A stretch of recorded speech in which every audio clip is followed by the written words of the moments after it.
didn't want to believe. Who didn't want to believe? Hooks. Man told him. I said 3-0. I undershot. Should have been 5.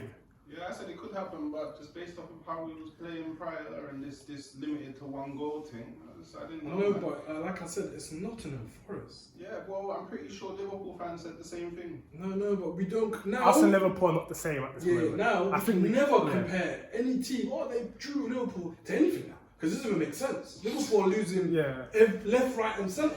It doesn't matter. Yeah, Liverpool right now, let's keep it a buck. They're not comparable with Arsenal at the moment.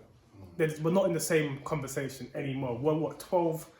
I mean, never say never, innit? Like, no, we're 15 points off of them. So 15. Actually, they have to win 5 times, and we have to lose 5 times, and that's to bring them on equal points with us. I don't see that happening. That's magic. If that did happen, then I will know that maybe Ethan might have switched his judge from Nottingham Forest to Arsenal, innit? Because the judge is powerful, you know. We see how January is. January goes. The judge is powerful. Anyone out there, if you need certain teams to not do so well, just shout Ethan in there. I'm sure he can hook you up with some powerful. Yeah, no, I said it at the start of the season. I said, look, you tried to tell me, what Nottingham Forest, they're not an easy team. I look up what you're doing. I've clocked his patterns now. Yeah, what he does, he's on the safety flex. I'm not on the safety flex. He will downplay it because just in case it goes pear-shaped, you can't say, but you was doing it because you did it last season, you learned the lesson. Last season you were saying, no, we will smoke all this right, and then when you don't get the results, the corn flies your way. This season, he's been very careful. I'm big chest this season. I've seen how we've been playing, and I believe in them. The only thing that I'm upset about is that Jesus didn't get his goal. I don't know what he's doing. You man, at Despite some point, trying. you man are going to have that conversation. No. Do you know why? Because, Jesus yesterday played his fucking socks off. He played his heart out. He is good in attack. He's brilliant in attack. He's great in defense, and he's great in the transition phase. He makes a lot of shit go in it. Yeah, and link up, and he's just he's just. Do you know what? You're seeing less goals from him because you're seeing more goals from other people. But you know what? I never expected him to be scoring bare goals because he wasn't really like that at Man City anyway. Yeah. Apparently he got, was it 5 or 7 shots on target yesterday? 5 or something. It must have something crazy. That's bad. But 5 shots on target. That's bad. 2 to 3 assists. Bearing in mind. Yeah, one of them could have been an assist. Could have been an assist, but the goalie saved it, and then the deflection. Like, if he's got 5 or 6 shots on target, then as a striker, they should be going in the back of the net. It should, but it doesn't matter. You know why? Because we won, and he didn't stop. That's the point. He didn't stop. He didn't slow down. If anything, when he was slowing down, he was creating mad opportunities for everyone else to score. His playmaking and the way he gets involved in the game allows other people to shine. When you got this dynamite guy linking up, like more so on the left with Xhaka, Martinelli, and Erdegaard linking up bare, that's a problem. And then out of nowhere, you look right, Saka into Martinelli, goal. Scoring, man. Yeah, of course, everyone thinks he should be scoring. It's like this Harry Kane thing, isn't it? No, it's different. No, it's 100% different. Because if Harry Kane don't score, he's doing fuck all. Exactly. If Haaland don't score, he's doing fuck all. No, exactly. That's what I'm saying. Because last season, if Tony don't score, last season, Harry Kane. Last season, but we're talking about this one. I'm just saying. There was a game. Last season, he wasn't scoring all the goals, but he wasn't doing fuck all. I don't know. Because he had the most assists in the season, I believe. Correct me if I'm wrong. I don't know. Can't remember. Harry Kane last season was arguably much better than he was this season. To be honest, the start of the season it kind of feels the same because at the beginning of last season he was on this piss I don't want to stay thing. But anyway, no, but you can't say that because this season his work effort is dead. It doesn't matter. It doesn't matter. It does matter for you guys. We go for the statistics, because someone told no, we don't look. Haaland was the best striker in the Premier League by statistics. No, we don't go off statistics when you're talking about how well someone's performing. Bruv, he's getting like 4 to 5 out of his goals are penalties. The other 5 came from open play.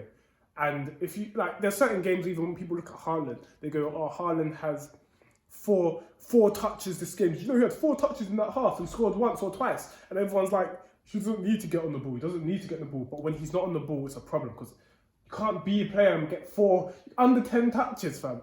That is really. Jesus had like 70 yesterday. Regardless if it's goals or not, that is a lot of touches and it leads to domination. That's possession. That's everything. That is domination in a game. It all depends on the brand of football you want to play, I guess. Like, I guess if you keep it really basic, no one actually cares as long as you're winning, right? Like, no one really cares. I don't think Pep actually cares how many or City fans, Of course. maybe even the City players, how many touches Haaland has as long as he's scoring. I mean, it only really becomes a problem when your striker's not scoring and not being involved in the game. That's how I see it as a problem. Because like I guess people will criticise Haaland. And that's where As if he Kane gets is kind of. tackles. No, he's not because he probably scores every other game. He's actually scored every other game he's been in. Like, I'm not, do you know what, I'm not going to sleep Kane in it. I'm not going to sleep Kane in it. Because I watch Tottenham games and the problem that he's had since Eriksen and Pochettino left is there's no one creative. Yeah. So I'm not going to salute Kane because that's the one thing that Haaland does have. Everyone around Haaland is creative. Why are we even talking about these players? Today's about Arsenal. We're trying to talk about the Arsenal. I mean, it's I don't also care about- about Kane. It's I about don't care about Man Haaland. United. I don't care about Man United either. You I don't should. care. They scraped a victory yesterday. I don't care. Ah. I'm talking about Arsenal, top of the table, 5 goals, Chess. 3 points. Yeah. Fucking Reece Nelson getting 2 goals and assist, leveling Sancho already because Sancho is fucking tired, bro. I believe this is what you guys should do. And I say this with everyone. I say this all the time. When you got teams like Nottingham Forest, and teams like Bournemouth, when they're at your home ground, that's when you use the opportunity to stack pad. Stack them. Yeah. You see, when Liverpool was not doing great, but when they were clotting 9 goals at Bournemouth, so now they're in a position where if it comes to goal difference, they're always gonna. Now you might not getting to the point where your goal difference, if it's I mean, because we're only 7 behind City in terms of goal difference. And with Haaland out, it's time for you man to catch up. Yeah. Do you know what? Yeah. Okay. So the game yesterday, Arsenal played absolutely amazing. Alright, let me rephrase that. We played really good in the first half. In the second half, I don't know what Arteta must have gone to their man, like, look bro, you're Arsenal, they're Forest. Just do something. Bled them. Yeah, because they was bleeding. Bleeding. But you know what? Jesus got the man of the match. I think officially he got the man of the match. But for me, the man of the match was easily Partey. Bro, Partey was midfield dominance. They might as well have played 7 at the back and 3 up top because there was no midfield anyway. Like, Partey just had everything on smash, and then to top it off with the Wakanda forever goal. I love it. I love it. When Nelson passed the ball onto him, you could just see it. Boom, boom, nice stride, clean hit. Top right. So the question I have here, where do you think this leads Reece? So, in a good position. Yeah, I'm pretty sure. Alright, like, for me, Reece Nelson is someone that has always had the potential in it, but it's just always been about his application. So, it was good to see him come in. For Saka, bearing in mind every Arsenal fan is probably like, oh, no, man, not Saka, man. And then come in and get 2 goals and an assist. So I'm not saying he's going to come on the next game and do the exact same thing, but at least I know now that, okay, maybe under Arteta, he may be able to execute that potential that he has in it. Yeah. But again, it was Nottingham Forest, so it's kind of hard to judge. Again, it is hard to, but you can only beat who's in front of you, right? So I think that if Saka's out for a prolonged period of time, I still do think that we would have to go, okay, maybe in January we need to look at a right winger. Because I don't think Reece Nelson's strong enough to start there. And I don't know who else that you play there really. Like, maybe you could play Fabio Vieira there, but he hasn't had a run of games, so I wouldn't even really be confident. Yeah, I don't want him there because he's not the type of player to run at players. Like, he isn't going to try and take anyone on like Martinelli or Saka does. because he's a bit too fragile on the ball at the moment. Yeah, he needs to hit the gym for a minute still. But I think there was a lot of positives to take from that game. It was good that we was able to bounce back in such a good fashion after losing to PSV. And I think that we just showed. Do you think they cared against the PSV game? I mean, yeah. I don't think they cared. Because if you think about it, if you're an athlete, yeah, this is physically demanding, isn't it? Are you gonna give it your all in a game you don't need to win? Like they might have just been cruising, trying to just play ball. I'll give it 6 out of 10 today. You know what I mean? I'm hoping I can win out of the 6 out of 10, and then you lose. Because I thought generally as football players or athletes, you're naturally just going to be super competitive, and nobody wants to lose. Like a 1-0, yeah, a 1-0. Yeah, no one wants to lose, but do you want to give it your all in that game? 2-0. But do you want to give it your all in that game? That's what I'm trying to say. I still reckon they do. Man. You know, you've seen the documentation, you've seen the documentaries, so you know that regardless of any game, that everyone's still giving B teamers maybe. I mean, at one point you lot put your to try and overturn the game, and they had half an hour to basically get back 2 goals, but already Lokonga had already created he exposed us so much, and then Kate was a bit wasteful at the top. And even I watched the game innit. On the first half, everyone's like Arsenal's super poor. We weren't that poor in the first half. I mean, the 2 goals that came offside in the first half were against the run of play and the offside. We had chances, we didn't take the chances, and then we got exploited in the beginning of the second half, and then made the subs and was all over them again, and we just couldn't score. But I think they cared. But what I think happened is I think they took it for granted. So I think they went there thinking that we'll win.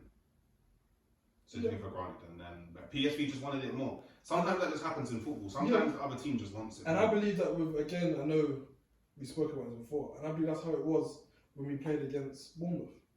I think we wanted our players to rest because of how the mid-game fixtures went in the Champions League. So you put that terrible team, and don't you realise... Don't say terrible team. Terrible team. Don't Sanchez is terrible, bro. Don't say terrible team, because Kane was playing, no, but Lloris our was defence, playing, bro. Our defence. Son was playing. There's only so much we Højbjerg know. was There's playing. only so much they can do. Mora was playing. The guy that Mora wasn't playing. He didn't start. Mora didn't What? start. What? Who played on the right then? We had Højbjerg, Basuma. Basuma started. The guy that Sessegnon. Partey. Sessegnon, who's been playing, who started a lot of games through the season anyway. He started like 3. He started begging. In the start of the season, he started. Yeah, but bro, our defense, we had Sanchez. Then Perisic came on. Yeah, exactly. As soon as he made the switch, then we won. It was so obvious. They did actually get as soon as he made the 4 substitutions, the game changed. But at the start, he was trying to rest players because he understands what we need to do. But I thought that's what it was. You guys, again, you did Martinelli as your striker in that game. In what game? Against PSV. With NKL. Yeah. The thing is, I would say that when what you mentioned about Tottenham squad, I think it is a huge importance. Yeah, of course you got your Kanes and stuff, everyone up front, but we know that we can have Martinelli, Jesus, Saka, Xhaka, Ødegaard, Lokonga, and you already know we're exposed. Think about that Man United game. Yeah. We basically had a whole first team, except for that one Partey switch out, and it was a huge difference because in certain areas, you need that control or you're going to get... Huh? I mean, Oliver skip. Alright, I'm going to give you the blight on that one, innit? But bare Tottenham fans that I've known throughout time have told me, Oliver Skip, man, he's going to be... Yeah, everyone wants to believe, as someone goes into your team, everyone wants to believe this person you go into your team is going to come in and do bits. We all see the highlight reels, bro. Everyone looks amazing in the highlight reels, bro. Everyone looks amazing when you sniff up 90-minute games into digestible contents where everybody looks mad. Everybody. But again, we saw, I mean, you see it, like you said, Lokonga, and when you don't have the correct people playing in the correct roles, you're exposed, and that's what it is. Yeah, and you know what? I don't know if you'll see this, but if by some magical chance you do Ødegaard, bro, just please shoot more. And boom. We see what happens when you shoot, bro. For another example, look at the Man United and West Ham game, yeah? last night. They took out Ericsson, put in Fred. I think it was Gary Neville that said, I don't know if this is a good change, taking out Ericsson and adding Fred. Cool, Fred has his moments, but you get exposed. And as soon as that happened, West Ham was on them for 20 minutes. And it wasn't like, oh, Man United only scored. No, it was West Ham having chance after chance after chance after chance. Even down to the last second, them man had a chance. Yes. Great I'm seeing Antonio score, kicking balls out of the box, and the goalkeeper has to do the full reach to knock it out. I'm seeing Declan Rice, I'm seeing everyone chancing because they've seen. Man United played their hearts out, and so did West Ham. It was a good game. West Ham deserved a draw at least. They did deserve a draw. West Ham was really unlucky. Like, I can't remember the game too much, but the one thing that I do remember is, bro, Side Ben Rama was just taking. Oh, Ben Rama has been on fire for the last few games. He's been a guy for some time though. The last game against who they had last game, Bournemouth. He played amazing. He was actually cold in that game. And I'm not gonna lie, and I mean, right, who am I, right? But if I was the West Ham board, what I'd actually do is I'd just take Moyes into a room and be like, look, you know what, we're gonna have to part ways in it. But I would only do that under the condition that I've spoken to Pochettino and he's willing to come to West Ham, because I now think that West Ham's problem is not the players but the manager. Because when at some point in the game, because I was watching it, I was like, wait, why is Skamaka not playing anymore? Like, I know he got a yellow card, but I'm sorry, you can't be taking off Skamaka, the guy that's tall, bosses man on the ball, is a bit good with the ball at his feet as well, can definitely strike. Got a good some strike young out guy of who's going to be range. the future, like can link up with players. For Antonio, who, no disrespect, but like it's just not the same, innit? Like there's loads of like creative players and techie players that West Ham has, but this brother just always plays just a dead formation or dead tactics or dead lineup because he's from that era of old school football, innit? So I just think they need a younger manager who's willing to take more risks, who's willing to leave the likes of Skamaka on for 90 minutes just because he believes, this guy might get a goal, might get the head in, you know, might have a moment of madness where something sick comes from it. I just think that Moyes is just, I don't know, man. Like if I was certain West Ham players, I'd be like, man, like why won't this guy just give me this chance, man? Like why won't he let me just go for it? Like, you know what I mean? So that would be my advice to West Ham board. No, I agree. And they had a semi-decent transfer window. Yeah, the January window is what fucked it. Paqueta's injured as well. Oh, is it? I see him injured. He didn't start as well. I see him in FPL, red triangle, which would have been a huge boost because with the games I watched and he's playing, he's a needed addition in that. Yeah, it's unfortunate for them as well. I think Cornet's injured as well. He's also someone who's really West Ham they are. They got some. Finally, West Ham's not looking like some Stoke team. Like, but unfortunately, they had that terrible start to the season where it was 5 back-to-back defeats. Yeah. Well, now is that they win a game, they would have went 9th, and they didn't win, and now they're 13th. They won the game last week, they went 10th, and now because it's so close, is that winning is so important now more than ever. Yeah. And everyone below 6th, it's just a yo-yo. Win one, lose one, win one, lose one, draw one, lose one, win one, lose one.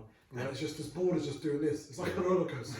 It's just juggling people from 16th to 10th. I wouldn't even say it's sick. I think it's the only people that are realistically who have been on good form since the beginning of the season are obviously the top 4.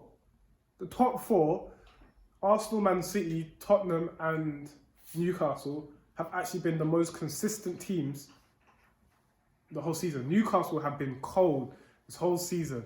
Yeah. They couldn't win. They drew bare game for a minute, but every game you watched of them, you saw that they were on it. Like even the one against Man City, and they drew. They went 3 goals up or 2. 3 goals up. 3 goals up. City like scored 3, but even that.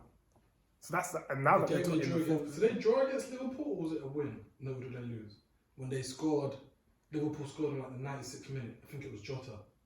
I think they drew. I think it might have been a draw. And that was down to the nasty tactics And not time wasters, bro. Dirty time Newcastle, wasters. yeah. And that's why they lost against, they drew against Liverpool. Yeah, But time, I was watching that Tottenham game and I was so angry that how they would, can't talk about it. Time wasters. But yeah, man, like Arsenal got 2 games left for the World Cup. Well, technically 3. Carabao Cup starts right before the World Cup as well. Oh, sorry. Play our first game. So I think the games are Zurich, Chelsea, You say Zurich? Yeah. Zurich, Chelsea, Brighton, then Wolves. Brighton for the Carabao Cup. Okay. And that Brighton game is probably the hardest game, in my opinion, of Yeah. our next 4. Yeah, no, definitely. I think Chelsea just looks so poor at the moment. I'm begging with all my power. Sunday, is it Sunday game? Yeah. We absolutely just run at them. Have you Run done them through home or them. away? Away. Whatever, it's Stamford Bridges. I prefer it. I prefer it because if we Stamford win Bridge pretty there, much at home anyway. if we win there, then they're definitely not coming to the Emirates and getting. Like even if we lost there, they're not coming to the Emirates and beating us anyway. But I don't know what they need to do. that man can't go from losing 4-1 to Brighton to even like if I see Arsenal win that game, I'll actually be vexed because I literally have just seen Brighton beat them 4-1. I'm confused as to Yeah. Chelsea because they seem to struggle in the Premier League games, but in the Champions League games, they're not having fun. Let's be real. A lot of the Prem teams could probably go to the Champions League and give a good fight. Newcastle in the Champions League will give a good fight, in my opinion. Brighton in the Champions League will give a good fight. Like, there's some teams that out there will actually give a good fight. Yeah. Like, if Newcastle was in Europa Conference smoking, Yeah, they were smart there. they'll be smoking. They'll get semi-finals if easy. West Ham was smoking that Conference League, then I can see Newcastle smoking as well. I think Newcastle would smoke a few Champions League teams. I personally do not think that these European teams are as good as what everyone makes them out to be. Yeah, no way. Like, I mean, Real Madrid is good. Did you hear that they're actually thinking of removing La Liga from the second strongest European league to, well, I don't know where they're going to demote them to, 3rd, 4th maybe. Yes, because these men Because- keep coming to Champions League. And Yeah, getting all of moved. them got cleared from Champions League group stages. Only one team made it, which is Real Madrid. So they're like, It's only Real clearly Madrid. this league isn't that strong because every other European league is doing it. Like the fact that we can get up to that 4 British teams might be in the knockout stages just goes to show how strong the Prem is. yeah. Did we have that last? We had that last. I think Champions League. I think last Champions League they Actually- went through. Minus Man United. Oh, what did Man United? Wait, Man United. No, I swear Man United. I It can't was Man remember. United. It was Man United. Man United did. No, man, I don't think that. Wait, did Man United get knocked out in the group stage or the round after? I think the round after. I can't see them getting knocked out in the group stages. I don't know, man. Like, I know there was a lot of yeah, memes leagues, of Ronaldo picking up their manager. I think I can't remember who their manager was at the time. Ah, yes, they did make it through. They did make it through.